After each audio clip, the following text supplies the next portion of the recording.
欢迎来到新闻和活动频道，请订阅和分享已更新有关当今最着名明星的最新信息。王一博与张婧仪感情线，青梅竹马定娃娃亲，重逢相恋被甩。哎呦喂，这可真是一出大戏啊！王一博和张婧仪这对青梅竹马，从娃娃亲到谍战情，这剧情转折比过山车还刺激。上海滩的风云变幻，民国时期的暗流涌动，再加上这俩人藏不住的小鹿乱撞，这戏引上来了谁还顾得上吃饭睡觉？咱们先说说这王一博哥们儿的人生，可真是一波三折啊！从小含着金汤匙长大，爹是大家族公子，娘是日本美术学校的高材生，那叫一个人生赢家。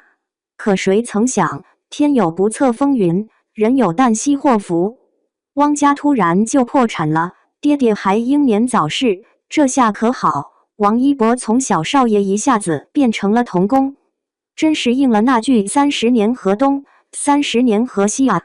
再看看咱们的张婧仪小姐姐，那可是正儿八经的富家千金，从小到大都是顺风顺水，大学毕业后还加入了地下工作，这小妮子不得不说有勇有谋啊。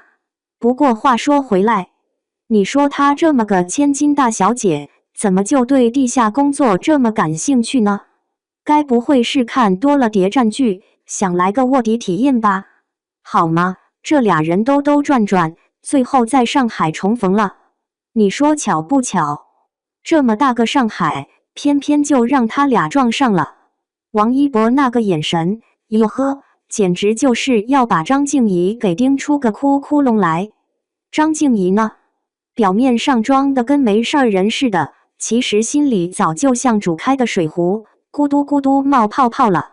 这俩人啊，明明是久别重逢，却搞得跟打太极似的，你来我往，谁也不肯挑明。王一博现在可是汪精卫的秘书，这身份可不得了，整天提心吊胆的，生怕哪天身份暴露了。张婧仪呢，也是心里打鼓，唯恐自己搞地下工作的事儿被人发现。这哪是重逢啊，简直就是谍战片现场，紧张刺激得很。你说这俩人怎么就这么能憋得住呢？要搁我身上，非得憋出内伤不可。不过话说回来，这种刺激感还真挺上头的。你想啊，白天你侬我侬，晚上各怀鬼胎，这戏码比宫斗剧还带劲儿。再说说他俩的童年，那可真是甜得跟蜜似的。在苏州的园林里疯跑，躲在假山后面偷笑，在石桥上放风筝，简直就是一幅徐徐展开的水墨画啊！老一辈还给他俩定了娃娃亲，这要是在现代，非得被人骂死不可。不过放在那个年代，倒也算是情有可原。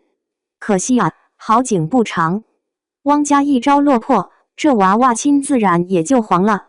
王一博的日子可不好过，从锦衣玉食的小少爷变成了整天灰头土脸的童工，这落差比过山车还刺激。张婧仪呢，倒是一直顺风顺水，这俩人的人生轨迹简直就是一个 V 字，一个往下，一个往上。再看看他俩重逢后的日子，那叫一个甜蜜又刺激。白天一起聊天、吃饭、看电影，晚上各自躲在被窝里琢磨对方的身份，这种又甜又虐的感觉，简直比吃了柠檬沾糖还带劲儿。不过啊，这种日子显然是过不长的。王一博整天胆战心惊，生怕自己的身份被揭穿。张婧仪也是心里打鼓，唯恐自己的地下工作被发现。这哪是谈恋爱啊，简直就是在玩命。这段感情是怎么结束的呢？但是从标题来看，似乎是王一博把张婧仪给甩了。哎呦喂，这可真是个大反转啊！